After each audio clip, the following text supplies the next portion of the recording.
పేదవాడి వైద్యానికి కూటమి ప్రభుత్వం ప్రత్యేక శ్రద్ధ వహిస్తుందని రూరల్ ఎమ్మెల్యే గోరంట్ల బుచ్చయ్య చౌదరి అన్నారు.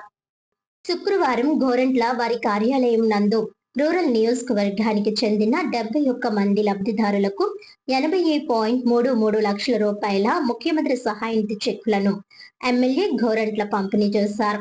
ఈ సందర్భంగా ఎమ్మెల్యే గోరంట్ల మాట్లాడుతూ ముఖ్యమంత్రి సహాయ నిధి పేద కుటుంబాల పాలిట సంజీవనిలా నిలుస్తుందని, దేశంలో ఏ రాష్ట్రంలోనూ ఇవ్వని విధంగా మన ముఖ్యమంత్రి వర్యులు నారా చంద్రబాబు నాయుడు వారు ఉదారంగా పేదలకు ఆర్థిక సహాయం అందిస్తున్నారని, ఇప్పటి వరకు రూరల్ నియోజకవర్గంలో 629 కుటుంబాలకు 6.13 కోట్ల రూపాయలు సీఎం సహాయ నిధి ద్వారా అందజేయడం జరిగిందన్నారు. ఈ సహాయం ద్వారా ఆయా కుటుంబాలకు కొంత మేరకు ఆర్థిక భరోసా లభిస్తుందని అన్నారు. అర్హులైన పేద కుటుంబాలకు మాత్రమే ఈ సహాయం అందేలా చర్యలు తీసుకుంటున్నామని వెల్లడించారు. ఈ కార్యక్రమంలో AMC chairman Marni Vasudev, MPP Velugubanti Satyaprasad, rural మండల తెదేపా అధ్యక్షులు మచ్చటి ప్రసాద్, రాష్ట్ర కార్యదర్శి శ్రీమతి మజ్జి పద్మావతి, కడియం మండల తెదేపా అధ్యక్షులు వెలుగుబంటి రఘురాం, వివిధ కార్పొరేషన్ రాష్ట్ర డైరెక్టర్లు మార్గాని సత్యనారాయణ, యామన నారాయణ గౌడ్, పండూరి అప్పారావు, దాలిపర్తి వేమన, కరి అప్పలస్వామి, కూటమి నాయకులు గంగిన హనుమంతరావు, చెల్లుబోయిన శ్రీనివాస్, పిన్నమరెడ్డి ఈశ్వరుడు, కురుకూరు కిషోర్, గట్టి సుబ్బారావు, పంతం గణపతి, ప్రతిపటి రామారావు చౌదరి, వట్టికుట్టి దత్తుడు, నాగిరెడ్డి రామకృష్ణ, గంగిన నాని, పాటంశెట్టి రామ్జీ, గుర్రపు సత్యనారాయణ, మట్ట శ్రీను, ఉండవల్లి బంగారాజు, నిమ్మలపూడి గోవింద్, ఆళ్ల ఆనందరావు, మర్రెడ్డి రమేష్, శీలం గోవింద్, దుద్దుపూడి రమేష్, అడ్డాల శ్రీను, బొప్పన శ్రీను, పుక్కల రాజు, కొప్పిశెట్టి నాగేశ్వరరావు, సురపురెడ్డి జానకి రామయ్య, పిల్ల తనూస, గంగిన జాహ్నవి, బైరెత్తి సరోజినీదేవి, తాడేపల్లి నాగరాజు, పెండ్యాల రామకృష్ణ, ఎలమాటి రామకృష్ణ, నిమ్మలపూడి రామకృష్ణ, మర్రెడ్డి రమేష్, పోతూరి రాజేష్, గోరు నాగేశ్వరరావు, దంతంశెట్టి శ్రీను, టీడీపీ సభ్యులు తదితరులు పాల్గొన్నారు. రాజకీయ చరిత్రలో రాజమహేంద్రవరం రూరల్ నుంచి 7 సార్లు శాసనసభ్యుడిగా ఎన్నికయ్యి ఈ ప్రాంతం అభివృద్ధి కోసం చేసిన కృషిని ఒకసారి నెంబర్ వేసుకుంటూ ఉన్నాను.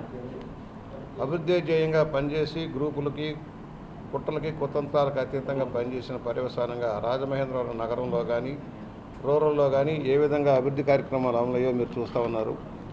ఒకనాడు మంచినీటికి కటకట, మురుగునీటి పారుదల వ్యవస్థ లేదు, మురిగిపేటలతో నిండిపోయిన రాజమహేంద్రవరాన్ని స్లమ్లెస్గా తీర్చిదిద్దడంలోనూ, మంచినీటి కార్యక్రమాలు విస్తృతంగా భారతదేశంలో ఎక్కడా లేనన్ని పర్ క్యాపిటా వాటర్ సప్లై చేయడంలోనూ, ఆల్మోస్ట్ హౌసింగ్ కంప్లీట్ చేసి స్లమ్స్ అన్నీ కూడా క్లియర్ చేసి శాటిలైట్ సిటీ లాంటి అనేక నగరాలు ఏర్పాటు అవ్వడంలో నేను కృషి చేశాను.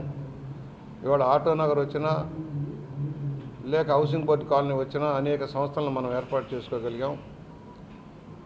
నాకు సంతృప్తినిచ్చింది అభివృద్ధి ధ్యేయంగా పనిచేయటం. పుష్కరాల వేదికగా అనేక సార్లు మనం అభివృద్ధి చేసుకున్నాం. 3వ పుష్కరం కూడా మళ్ళీ చేస్తూ ఉన్నాం. ఈ పుష్కరాలు కూడా నగరాన్ని అభివృద్ధి చేసే కార్యక్రమం అమలవుతుంది. అనేక సంక్షేమ కార్యక్రమాలు అమలు చేసి రాజమహేంద్రవరం రూపురేఖలు మార్చడంలో కృషి చేశాం. గోదావరి గట్టుని సుందరీకరణ చేయడంలో కానీ, అభివృద్ధి కార్యక్రమాలు అమలు చేయడంలో కానీ, విశాలమైన రహదారులు ఏర్పాటు చేయడంలో కానీ విశేష కృషి చేశాం. ఇవాళ ఈ 44 సంవత్సరాలు ఒక ఎత్తు అయితే గత 2 సంవత్సరాల చరిత్ర ఒక ఎత్తు. 14-19 మధ్య మొదటిసారిగా రూరల్కి వెళ్ళినప్పుడు అభివృద్ధి కార్యక్రమాలు అమలు చేసాం. కొన్ని ఆర్థిక సమస్యలు కూడా ఉండేవి ఆనాడు. ఎలక్షన్లు లేనందువల్ల రూరల్ మండలం, పెద్ద మండలం, జిల్లాలోనే పెద్ద మండలం అయిన రూరల్ మండలానికి నిధుల కొరత ఉండేది. 15th ఫైనాన్స్ రాకపోవటం, నిధుల కొరత ఉండటం, స్టాంప్ డ్యూటీ లాంటి రాకపోవడం వల్ల కొన్ని సమస్యలు ఎదుర్కొని ఆ రోజున అభివృద్ధి చేసాం. రాజమహేంద్ర రూరల్లో కానీ కడియం మండలంలో కానీ అభివృద్ధి కార్యక్రమాలు అమలు చేసే వల్ల మళ్ళీ 19లో ఎదురొడ్డిన ప్రభుత్వంలో మరి 21 మందిలో నేను కూడా గెలవటం అనేది ఈ ప్రజలు ఇచ్చిన అవకాశంగా నేను భావిస్తున్నాను. 5 సంవత్సరాల్లో ఏమీ చేయలేకపోయాం. గత ప్రభుత్వ నిర్వాహకం వల్ల ప్రతిపక్ష నాయకులకు అవకాశాలు ఇవ్వకపోవటం, అసలు ప్రభుత్వమే నడవకపోవటం, అవినీతి అక్రమాల కేంద్ర బిందువుగా మారటం, గ్రామాలను కానీ నగరాలను కానీ పట్టించుకోకపోవడం, నిధుల లేమితోటి ఒక అభివృద్ధి కార్యక్రమం కూడా రోజుకోవాలి. ఒక రోడ్డు కానీ, ఒక కాలువ కానీ, ఒక వంతెన కానీ నిర్మాణం చేసిన పాపన పోలేదు. ఎక్కడ వేసిన అక్కడ గొంగల్లాగానే ఉంది. 5 సంవత్సరాలు కూడా నిర్వేదంగా గడిచిపోయింది. మరలా 24లో మంచి మెజార్టీతో నన్ను గెలిపించారు. సుమారు 64,000 మెజార్టీతో గెలిపించారు.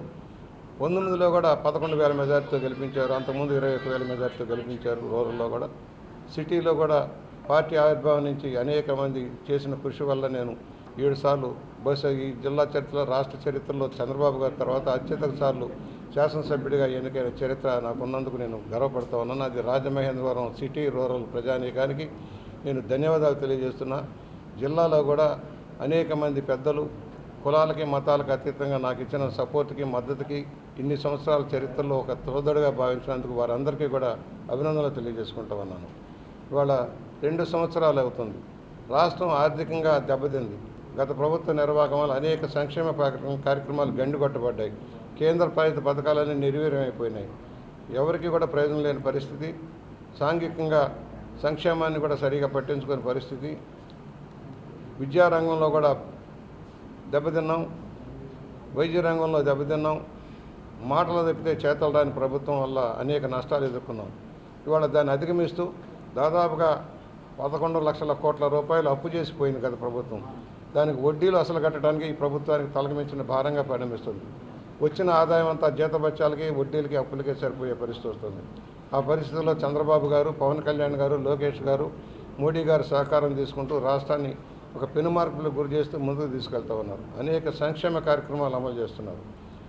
చెప్పిన దానికంటే ఎక్కువ పథకాలు అమలు చేస్తూ ఉన్నారు. మేము ఇచ్చిన 6 పాయింట్లు కూడా అమలు అవుతూ ఉన్నాయి. ఒక పాయింట్ తప్పితే అన్నీ అమలు అవుతూ ఉన్నాయి. ఇవాళ తల్లికి వందనం ఎంతమంది బిడ్డలకున్న డబ్బు ఇచ్చే కార్యక్రమం అమలైంది. స్త్రీశక్తి బస్సులు, ఉచిత బస్సులు మహిళలకు ఇచ్చే కార్యక్రమం అమలైంది. ఇవాళ రైతన్నకి ఇచ్చే 20,000 రూపాయల కార్యక్రమం అమలైంది. చేనేతలకు ఇచ్చిన 25,000 రూపాయల కార్యక్రమం అమలైంది.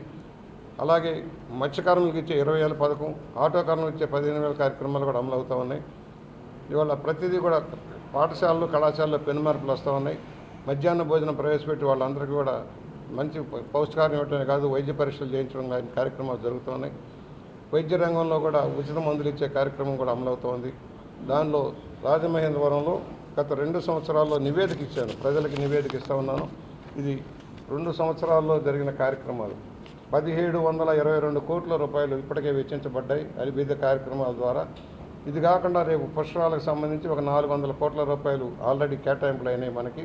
దాంతో 2200 దాదాపుగా 2,200 కోట్ల రూపాయల అభివృద్ధి కార్యక్రమాలు 2 సంవత్సరాలు అమలు చేస్తూ ఉన్నాం.